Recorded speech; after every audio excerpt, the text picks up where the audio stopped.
Poštovani gledalci, dobar dan i dobrodošli u novu epizodu serijala Balansom do zdravlja.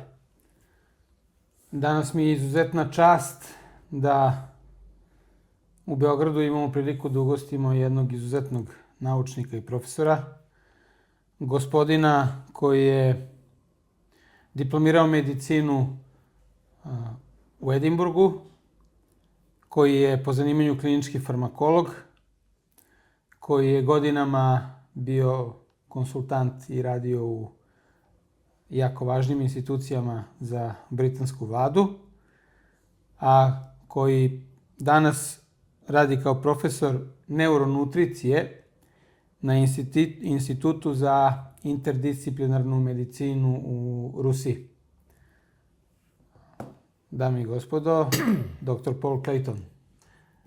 Paul, welcome to my show. Thank you. Pleasure to be here. It's a great honor to have you here in Belgrade, and since we don't have a lot of time, I will try to ask you as many questions as it is possible, because you are the right person to talk about.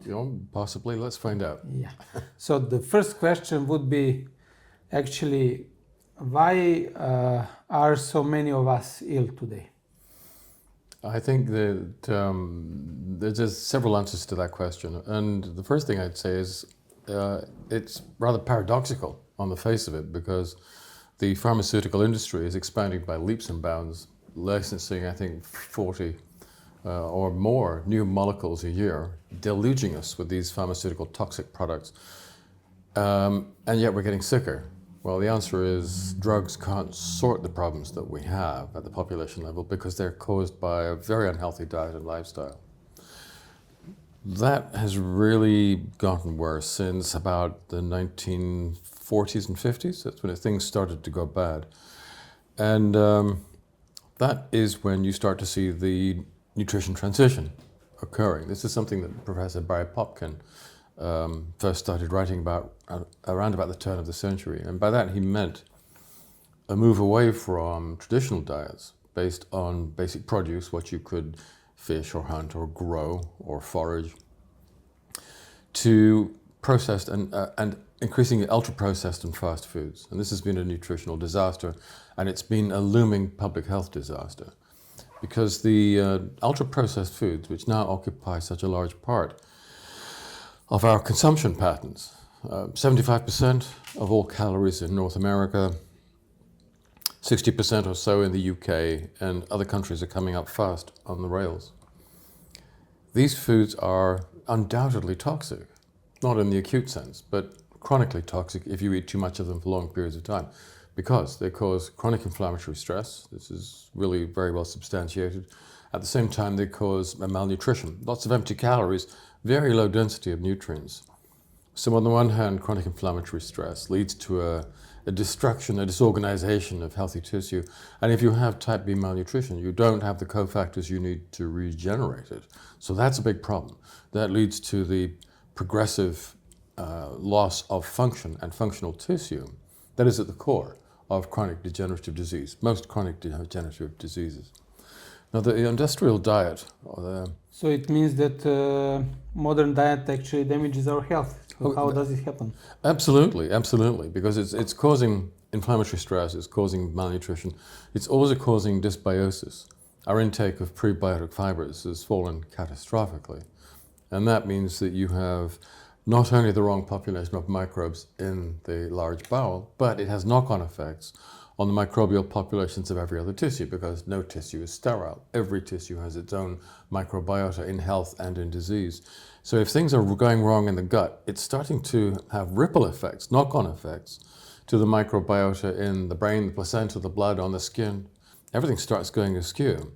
And dysbiosis is linked to IBS, IBD, various forms of liver disease, and it's an exacerbating factor for cardiovascular disease, neurological diseases, and a host of other problems.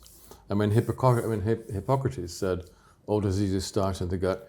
I won't say he was all wrong, he was right to a surprising extent. So those are three things the modern diet does, and then there's a fourth.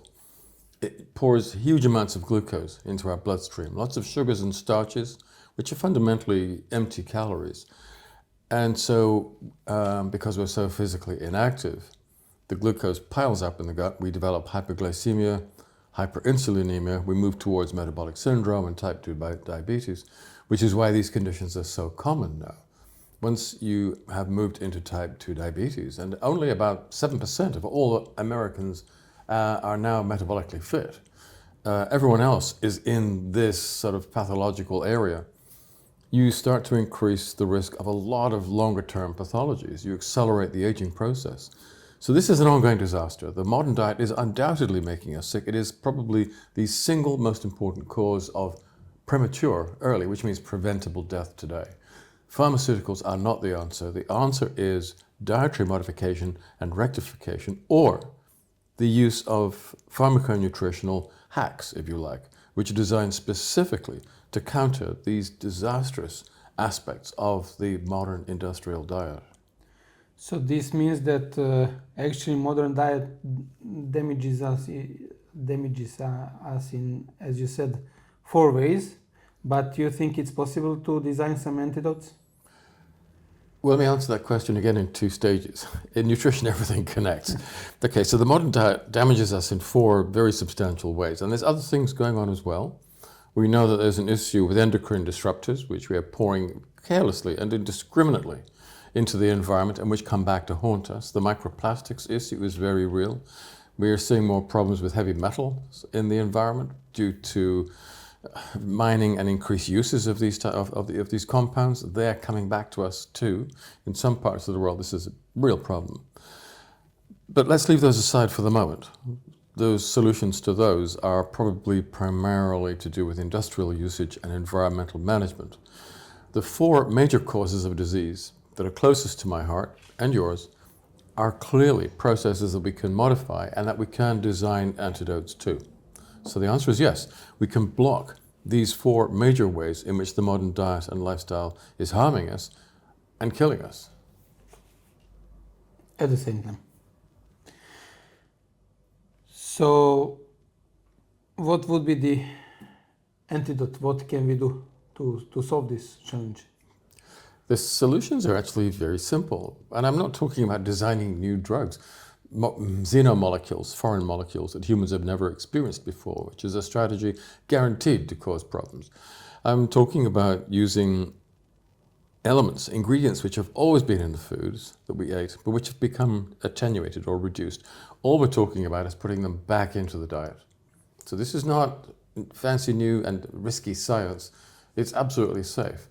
All we're doing is rectifying the problems of what we call diseases of society, which have developed because we forgot the nutritional wisdom of our great-grandparents. So let's get down to the antidotes. Chronic inflammation is very easily stopped and very effectively stopped using omega-3 polyunsaturated fatty acids, not on their own because they don't work, but they do work if you combine them with the right types of polyphenols, which means you get better secondary bioavailability and you get super additive anti-inflammatory actions.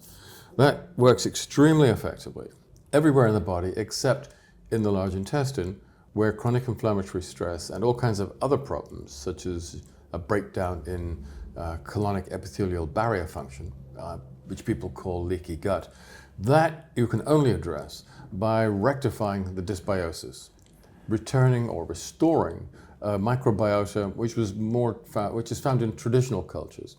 We can do that by adding a kind of a time-release blend of prebiotic fibers. That's very easy, again, very straightforward, putting something back into the diet that always used to be there. Type B malnutrition, again, very simple to remedy. All we have to do is to give you a program, a very broad-based program of not just the vitamins and minerals, they don't work, but if you start adding to that and you extend it by putting in the key phytonutrients, which included carotenoids and xanthophylls, tocopherols, tocotrienols, and the various subsets of polyphenols, now you're starting to be you're looking now at very extensive micro and phytonutrient cover. And then top it off with a PAMP, a pathogen-associated molecular pattern, such as the 1,3,1,6 beta-glucans that occur in the cell walls of Saccharomyces cerevisiae, or baker's yeast. And that tunes up the innate immune system and increases your resistance to infection and make you less likely to develop the symptoms of allergy. As for the glycemic mismatch problem, well, that's up to you.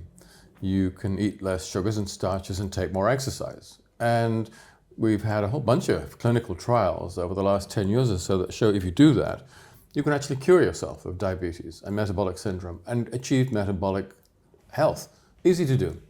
And if you can't do that, or for those people who just won't do it, there are biological hacks, some of which we're looking at the moment, which are what we call exercise mimetics, which the body interprets as physical exercise in a capsule.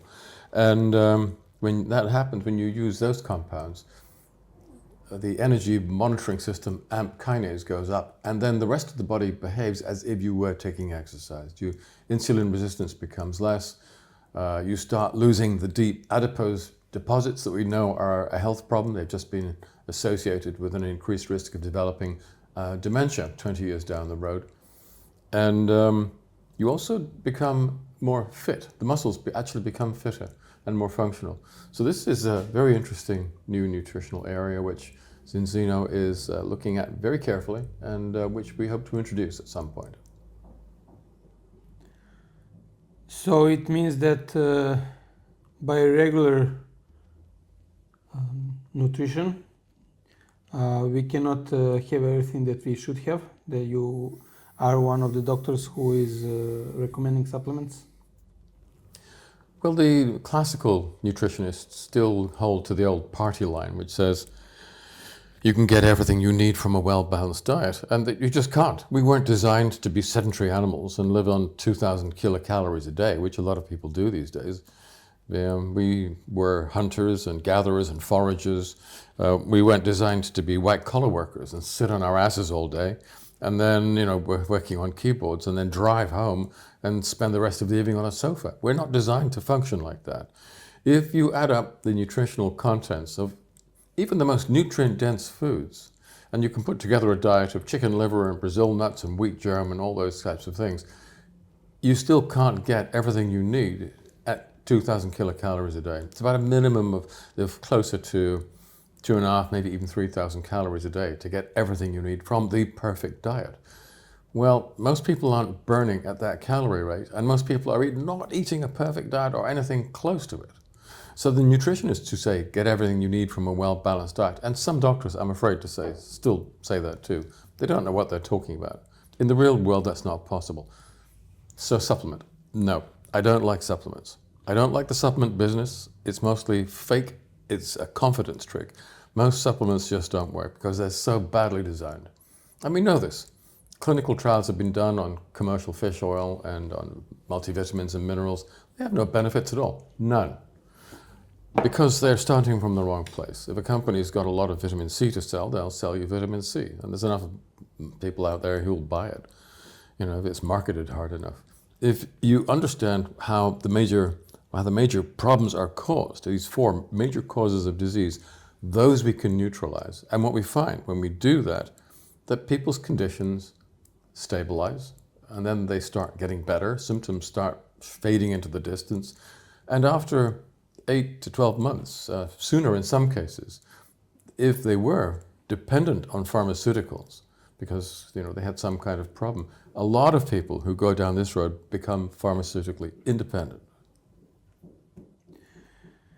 Yeah, so considering the fact that actually you were a lot of time in the past working for different governments, UK government and the other governments, what were the reactions when you mentioned this to somebody who can influence the life and the way of how they are spread into their world, into their countries? I first started talking like this and thinking like this 40 years ago, 45 years ago. And of course, I got the horse laugh. No one was interested in that at that time. I now see, I'm very encouraged to see eminent political figures like Robert Kennedy Jr., who absolutely gets it, who understands that the modern diet has had disastrous effects on American health, amongst adults and amongst children too, and has understood that it is now ethically, imperatively, very important indeed, to put this right. We can't keep on continuing to go down this road. We have to address this problem in the food supply. And so I feel very encouraged. I see that we are working with increasing numbers of doctors in over 140 countries now. We're collaborating with doctors, in some cases with very senior members of the medical profession, who also understand that we need to get the food environment reconfigured in order to stem these tidal waves of chronic degenerative disease that are overwhelming our ability to provide health care.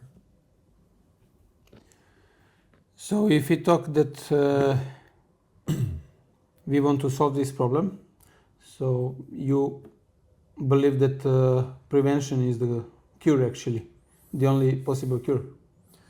I think that keeping people safe and healthy with the right type of nutrition is a strategy that is intrinsically safer, it's kinder, and it's far more cost effective than allowing people to get sick and then trying to treat them in a crisis management model.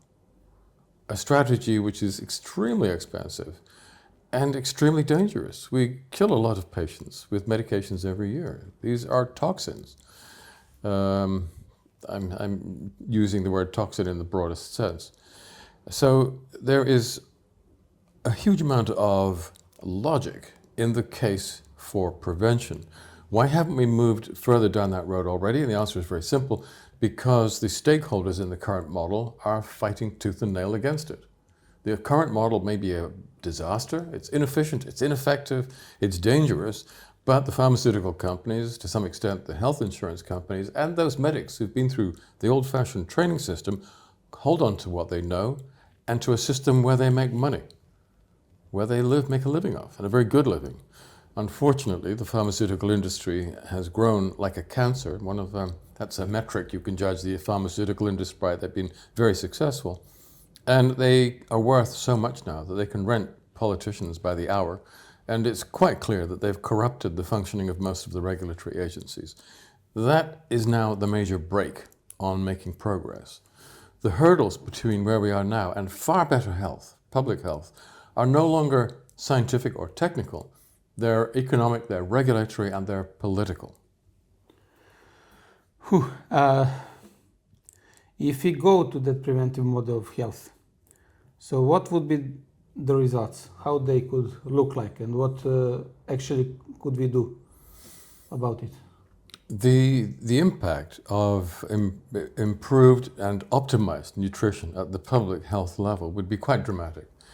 Based on what we see amongst vestigial groups and in groups of people that lived prior to the nutrition transition. And one of these groups is the mid-Victorian English, a group I've studied. It looks as if we could prevent between 80, perhaps as much as 90% of the burden of chronic degenerative disease. So now, if you're reducing the numbers of people presenting with the cancers, the dementias, the autoimmune diseases, the cardiovascular problems, if you can cut those numbers by 90%, we can now close down hospitals, we can close down clinics, we can put a lot of doctors out of business and retrain them to do something useful like carpentry or plumbing.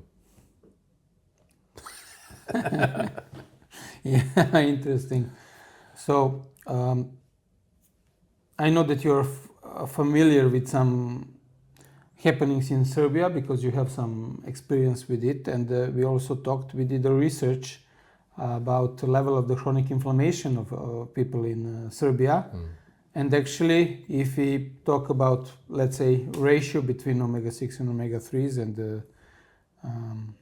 and the level of omega-3s in the body, actually Serbia is the worst place on the planet Earth, even 30% worse than India, which we know that it's a high industrial country with a lot of pollution. They have actually the fifth blood type and everything, and we are the 30% worse than that. So is there any other solution for us except leaving the country? Well, I think that... And why is that? The advice that I sometimes give to people who ask me how they could live a healthier lifestyle is, I would say, and this is, it's impossibilism. I would say, leave your office job, buy an acre, 2 acres of land in the countryside, grow your own food, hunt, fish, forage, do some physical work, eat basic foodstuffs, and that's going to solve a lot of problems. The problem remains, however, that this is a landlocked country. You don't have access to cold oceanic water, and therefore you don't have access to the long chain omega-3 polyunsaturated fatty acids. Some parts of Europe do. The Mediterranean region does, the Northwest, the Baltics do, but Serbia, no. So I'm not surprised that the 6:3 ratios that we're finding in the population here, and I also need to throw in the 3 indices, that the figures that we're seeing here are pretty bad, and they're not conducive to good health, and they do denote a higher propensity for chronic inflammatory stress, and that we see manifesting in the public health profiles. So then, considering the fact that, let's say in Serbia, we have always, in last more than 35 years, between 55 and 60% of the people who die from cardiovascular diseases, and then on the second place are neurological diseases. So you think that to give some advice to our people and friends who are watching us, what they should do, if I understood you correctly, and correct me if I'm wrong, we should try to avoid food with a lot of omega-6s to try to keep it in the balance. We should exercise more, keep us active as much as we can during the whole day, take a lot of water for hydration, and take the supplements. Did I understand correctly or not? But some healthy, maybe natural supplements. Well, heart disease and cancers are usually at position 1 and 2 causes of death in most of the developed nations. And certainly in all the nations where we live the modern lifestyle and we eat the industrial diet. I wouldn't be surprised if the figures in Serbia were rather worse than average because of what we've seen of the lipid profiles here. I think that anybody who has developed the symptoms, these types of symptoms, should very, very obviously, I mean, you can just go on the way that you are and then get sick and then wait for the doctors to finish you off, or you can start to take remedial action, which means changing your diet and your lifestyle and using these kinds of pharmaconutritional interventions. And these aren't supplements, this is pharmaconutrition, which is a very different idea. And the other thing that makes this different is it's test-based. With most nutritional issues, supplements, people will take a supplement because they've been told to, but they don't know if it's good. They don't know, the people who are selling them don't know if they're any good, and they have no way of telling. I think the important thing is to, first of all, test someone, see what their baseline values are. If your baseline value is good, which isn't going to happen too often in Serbia, great, you're doing something right, you don't need us. But if you have, for example, a high 6:3 ratio and a low 3 index, at that point, yeah, we can tell you have chronic inflammatory stress. You either have a problem or you're going to develop one. Fix it. Put it right with something like this, with a pharmaconutritional antidote. That, to me, makes perfect sense. Okay, so we have some small steps that we can do and that we can actually influence our life and be more healthier and stay to live here in this environment. Small steps. A small step for a man or a woman, but a giant leap for mankind. We can transform public health with these very simple tools. I think that one of the problems that we have to deal with is that people aren't very naturally attracted to the idea of living preventatively. Every time you take something like this, you're thinking, I don't want to get ill. And that's not a comfortable thing to be thinking about. You don't have to worry about this at all. And most people go throughout life without worrying too much about whether what they're doing is health promoting or not. So you have to get over that obstacle. Especially younger people who think they're immortal. You know, they do find out eventually they're not. None of us are. Older people will tend to have more pathology. They may have symptoms beginning to appear, even if it's just changes in blood markers, or they may have a clinical problem. They are more attracted to the idea of treating themselves with a pharmaconutritional program rather than throwing yourself on the mercy of the medical establishment and the pharmaceutical products which cause so much problem. They're easier, but the problem there is you've gone a little further down the road towards debility, illness and death. How much of that can we reverse?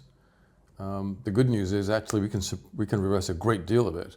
And as I mentioned before when we talked about diabetes, there you can actually cure yourself with the right types of dietary and behavioral modification. So our whole idea of prevention and cure is starting to change. And I think we're beginning to see that there is a great deal more that we can achieve in this area. Dr. Paul, thank you very much for your beautiful advices, always useful. Not always people are ready to listen about it, but hopefully more and more people are hearing that. I hope so, and hvala. Hvala i vama. Dragi gledalci, hvala na pažnji. To je bio naš današnji gost, izuzetni gost, profesor Paul Clayton.